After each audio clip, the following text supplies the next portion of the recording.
Assalamualaikum warahmatullahi wabarakatuh. Shalom, Om Swastiastu, Namo Buddhaya, Salam Kebajikan. Sebelumnya saya izin memperkenalkan diri. Nama saya Sinta Widara dengan NIM akhir 150 dan rekan saya Aulia Rahma Fatonah dengan NIM akhir 131. Di sini kami akan mempresentasikan hasil penelitian kami yang berjudul Pengaruh Kualitas Pelayanan terhadap Loyalitas Pelanggan dengan Kepuasan Pelanggan sebagai Variable Intervening Study pada konsumen chat time di Kota Cimahi. Adapun poin-poin yang akan saya sampaikan pada kesempatan kali ini, yang pertama latar belakang, yang kedua identifikasi masalah, yang ketiga maksud penelitian, yang keempat tujuan penelitian, yang kelima kegunaan penelitian, yang keenam kerangka pemikiran, dan yang terakhir ada metode penelitian. Baik, kemudian di sini saya akan memaparkan mengenai latar belakangnya sendiri, di mana industri minuman kekinian, yaitu cat time, mengalami perkembangan yang cukup pesat di Indonesia. Meski memiliki banyak pelanggan, masih ditemukan keluhan terhadap kualitas pelayanannya, seperti waktu antri yang lama dan pelayanan yang kurang responsif. Di era digital saat ini, konsumen menuntut pelayanan yang cepat dan memuaskan. Kualitas pelayanan menjadi faktor penting yang dapat mempengaruhi kepuasan serta loyalitas pelanggan. Oleh karena itu, penelitian ini dilakukan untuk mengetahui pengaruh kualitas pelayanan chat time terhadap kepuasan dan loyalitas konsumen di Kota Cimahi. Adapun identifikasi masalah dalam penelitian ini yaitu yang pertama, apakah kualitas layanan berpengaruh positif terhadap kepuasan konsumen pada konsumen chat time di Kota Cimahi? Yang kedua, apakah kualitas layanan berpengaruh positif terhadap loyalitas konsumen pada konsumen chat time di Kota Cimahi? Yang ketiga, apakah kepuasan konsumen berpengaruh positif terhadap loyalitas konsumen pada konsumen chat time di Kota Cimahi? Yang keempat, apakah kepuasan konsumen berperan memediasi pengaruh kualitas layanan terhadap loyalitas konsumen pada konsumen chat time di Kota Cimahi? Baik, selanjutnya di sini ada maksud penelitian. Yang pertama itu untuk menganalisis pengaruh kualitas pelayanan terhadap loyalitas konsumen dan kepuasan konsumen sebagai variabel intervening. Dan yang kedua, penelitian ini melibatkan responden di Kota Cimahi yang pernah mengonsumsi chat time. Adapun tujuan dari penelitian ini yaitu yang pertama untuk menganalisis pengaruh kualitas pelayanan terhadap kepuasan konsumen pada konsumen chat time di Kota Cimahi, yang kedua untuk menganalisis pengaruh kualitas pelayanan terhadap loyalitas konsumen pada konsumen chat time di Kota Cimahi, yang ketiga ada untuk menganalisis pengaruh kepuasan konsumen terhadap loyalitas konsumen pada konsumen chat time di Kota Cimahi, yang keempat untuk menganalisis peran kepuasan konsumen berperan memediasi pengaruh kualitas pelayanan terhadap loyalitas konsumen pada konsumen chat time di Kota Cimahi. Baik, selanjutnya di sini ada kegunaan penelitian yang terbagi menjadi dua. Yang pertama ada kegunaan akademis, terbagi menjadi 4. Yang pertama, memberikan kontribusi pada pengembangan ilmu manajemen pemasaran, khususnya terkait kualitas pelayanan, kepuasan, dan loyalitas pelanggan. Yang kedua, menjadi referensi empiris untuk strategi pemasaran yang lebih efektif di industri bubble tea. Yang ketiga, memperkuat teori loyalitas pelanggan dengan fokus pada peran kepuasan sebagai variabel intervening.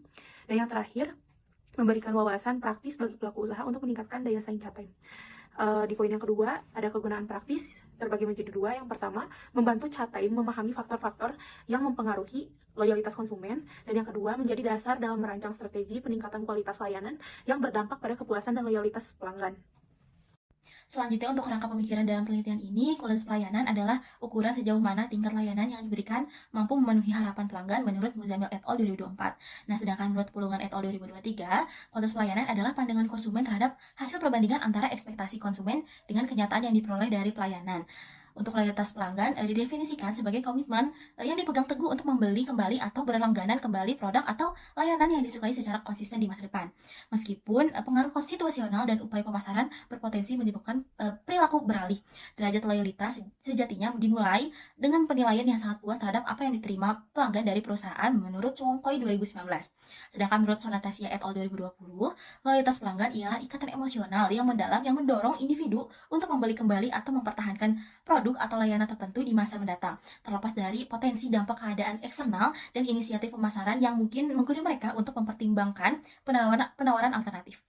Untuk kerangka pemikiran yang selanjutnya adalah kepuasan pelanggan, di mana kepuasan pelanggan sendiri ini diartikan sebagai perasaan senang atau sedih yang dirasakan setelah ekspektasi pada suatu barang ataupun layanan yang memenuhi atau tidak memenuhi ekspektasi. Pengertian tersebut dikemukakan oleh Heriadi et al. Di tahun 2024.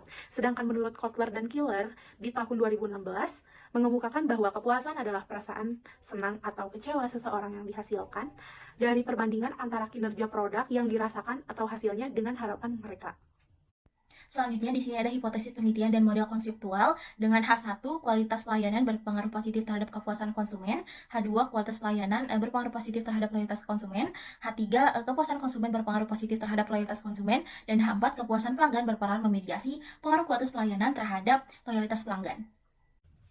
Baik, selanjutnya ada metode penelitian, di mana saya akan memaparkan mengenai tabel operasionalisasi variabelnya. Variabel yang pertama itu kualitas pelayanan. Kualitas pelayanan sendiri didefinisikan sebagai pandangan konsumen terhadap hasil perbandingan antara ekspektasi konsumen dengan kenyataan yang diperoleh dari pelayanan. Pengertian ini dikemukakan oleh Pulungan et al. Di tahun 2023. Kemudian ada dimensinya. Yang pertama ada bukti fisik atau tangible, di mana bukti fisik ini adalah aspek yang berkaitan dengan daya tarik perlengkapan, fasilitas fisik, material, dan penampilan karyawan. Untuk indikatornya sendiri terbagi menjadi dua. Yang pertama, menilai kelengkapan dan kebersihan fasilitas fisik yang tersedia di Chatime, dan yang kedua, mengamati kerapihan penampilan staf sebagai bagian dari pelayanan. Dan dimensi yang kedua, ada keandalan, di mana keandalan ini atau reliability ialah kemampuan untuk memberikan layanan pelanggan secara tepat waktu, akurat, dan memuaskan sesuai dengan harapan. Untuk indikatornya sendiri, yang pertama, menilai waktu penyajian pesanan di Chatime, dan yang kedua, memahami konsistensi kualitas pelayanan pada setiap kunjungan. Untuk dimensi yang ketiga, ada daya tanggap atau responsiveness, ialah kesediaan dan kemampuan karyawan untuk membantu pelanggan serta memberikan layanan dengan cepat.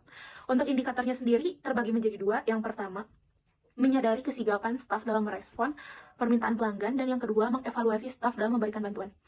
Untuk indikator yang ketiga, ada jaminan atau insurance, merupakan pengetahuan dan kesopanan karyawan serta kemampuan mereka untuk menanamkan kepercayaan dan keyakinan kepada pelanggan. Untuk indikatornya sendiri, yang pertama, mengetahui tingkat pemahaman staf tentang produk yang dijual, dan yang kedua, menilai rasa percaya diri dan keterampilan staf saat melayani pelanggannya. Untuk dimensi yang terakhir ada empati. Empati merupakan suatu hal yang melibatkan sikap nyaman dalam membangun hubungan, berkomunikasi secara efektif, memperhatikan permintaan spesifik setiap konsumen, dan memahami keinginan mereka. Untuk indikatornya sendiri terbagi menjadi dua. Yang pertama, menyadari perhatian staf terhadap kebutuhan khusus pelanggan, dan yang kedua, memahami kejelasan komunikasi staf dalam menjalankan informasi produk. Untuk tabel operasionalisasi variabel selanjutnya ada variabel loyalitas pelanggan yang didefinisikan adalah sikap perilaku pelanggan yang menunjukkan kesetiaan mereka terhadap suatu organisasi atau layanan yang tercermin dari keinginan mereka untuk terus menggunakan produk atau layanan tersebut secara berkelanjutan, serta menunjukkan komitmen dan kebanggaan terhadap produk layanan tersebut menurut Supriyanto et al. 2021. Untuk dimensinya ada 4. Yang pertama, loyalitas kognitif adalah bentuk loyalitas pelanggan yang didasarkan pada keyakinan rasional bahwa suatu merek atau organisasi memberikan nilai atau manfaat yang lebih unggul dibandingkan pesaingnya menurut Supriyanto et al. 2021. Nah, untuk indikatornya ada 2. Yang pertama, saya ingin tetap membeli Chatime karena saya percaya kualitas minuman yang lebih unggul daripada merek lain. Yang kedua, saya berniat menjadikan Chatime sebagai pilihan utama untuk membeli minuman boba. Selanjutnya, untuk dimensi yang kedua, itu loyalitas afektif merupakan bentuk loyalitas yang muncul karena kedekatan emosional dan perasaan positif terhadap suatu merek atau organisasi, seperti rasa bangga, suka, dan nyaman menurut Supriyanto et al. 2021. Untuk indikator ada 2. Yang pertama, saya ingin terus menjadi pelanggan Chatime karena saya merasa bangga menggunakan produknya. Yang kedua, saya berharap bisa terus menikmati produk Chatime karena saya menyukai merek ini secara pribadi. Selanjutnya, untuk dimensi yang ketiga, yaitu adalah loyalitas konatif, menggambarkan niat atau keinginan kuat dari pelanggan untuk bertindak secara loyal. Misalnya, melalui keinginan membeli kembali, tetap menjadi pelanggan, atau berpartisipasi aktif mendukung merek, menurut Supriyanto et al. 2021. Untuk indikatornya ada 2. Yang pertama, saya berniat untuk membeli ulang produk Chatime dalam waktu dekat. Yang kedua, saya ingin tetap memilih Chatime meskipun ada banyak minuman sejenis lainnya. Selanjutnya, untuk dimensi yang terakhir ada loyalitas tindakan, itu merujuk pada kesiapan dan konsistensi pelanggan dalam melakukan tindakan nyata yang menunjukkan loyalitas seperti merekomendasikan, ikut promosi, atau setia dalam jangka panjang menurut Supriyanto et al. 2021. Untuk indikator ada 2. Yang pertama, saya bersedia merekomendasikan Chatime kepada teman-teman dari keluarga. Yang kedua, saya ingin mengikuti promosi atau event yang diselenggarakan oleh Chatime. Selanjutnya ada variabel ketiga, yaitu kepuasan pelanggan, yang diartikan perasaan senang atau kecewa seseorang yang dihasilkan dari perbandingan antara kinerja produk yang dirasakan atau hasilnya dengan harapan mereka. Pengertian tersebut dikemukakan oleh Kotler dan Giller di tahun 2016. Adapun dimensi yang pertama, yaitu kinerja produk atau jasa, dapat diartikan sejauh mana suatu produk atau layanan mampu memberikan hasil atau fungsi yang sesuai atau melebihi harapan pelanggan. Kepuasan akan tercapai jika pelanggan merasa bahwa kinerja produk sejalan atau melampaui apa yang mereka harapkan. Adapun indikatornya terbagi menjadi 2. Yang pertama, merasa puas terhadap kualitas rasa dan penyajian minuman Chatime, dan yang kedua, merasa produk Chatime mampu memberikan kesenangan setelah dikonsumsi. Dimensi yang kedua, yaitu pemenuhan harapan, ialah proses di mana pelanggan membandingkan harapan awal mereka terhadap produk atau layanan dengan hasil aktual yang mereka terima. Jika hasil aktualnya melebihi harapan, pelanggan akan merasa sangat puas. Jika sesuai, mereka puas, dan jika di bawah harapan, mereka akan kecewa. Adapun indikatornya terbagi menjadi 2. Yang pertama, saya merasa pengalaman saya membeli Chatime telah sesuai atau melebihi harapan saya. Dan yang kedua, saya merasa Chatime mampu memberikan layanan yang sesuai dengan apa yang saya harapkan. Selanjutnya ada dimensi yang ketiga, di mana niat beli ulang dapat diartikan keinginan pelanggan untuk melakukan pembelian kembali terhadap produk atau jasa yang telah mereka gunakan sebelumnya. Pelanggan yang puas cenderung akan tetap menggunakan merek yang sama karena merasa nyaman dan percaya terhadap kualitas yang diberikan. Adapun indikatornya dari dimensi tersebut terbagi menjadi dua. Yang pertama, saya merasa yakin untuk membeli kembali produk Chatime di masa mendatang. Dan yang kedua, saya merasa tertarik untuk tetap memilih Chatime dibandingkan merek minuman lainnya. Dan dimensi yang terakhir ada kesediaan merekomendasikan, dapat diartikan sebagai sikap pelanggan yang bersedia menyarankan atau mempromosikan produk kepada orang lain. Hal ini merupakan bentuk ekspresi nyata dari kepuasan, karena pelanggan yang puas akan lebih terbuka membagikan pengalaman yang positif kepada orang lain. Adapun dimensi dari ketersediaan merekomendasikan ini terbagi menjadi dua. Yang pertama, saya merasa senang untuk merekomendasikan Chatime kepada orang lain. Dan yang kedua, saya merasa bangga menjadi pelanggan Chatime dan ingin berbagi pengalaman yang positif. Berikutnya ada metodologi penelitian, yaitu yang pertama populasi dan sampel. Untuk populasi seluruh konsumen Chatime di Kota Cimahi yang berusia minimal 17 tahun dan memiliki KTP. Untuk sampel itu konsumen Chatime di Kota Cimahi yang pernah mengonsumsi produk Chatime minimal 2 kali dalam 3 bulan terakhir. Untuk jumlah sampel ada 60 responden. Untuk teknik pengambilan sampel itu non-probability sampling dengan metode convenience sampling. Untuk jenis dan sumber data itu penelitian kuantitatif, data primer, kuesioner, serta cross-sectional.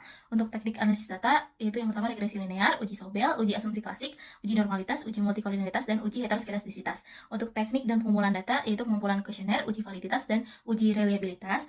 Dan yang terakhir ada teknik dan pengolahan data, yaitu ada pengkodean data atau data coding, pemasukan data atau data entry, pengeditan data atau data editing, dan terakhir ada transformasi data atau data transformation.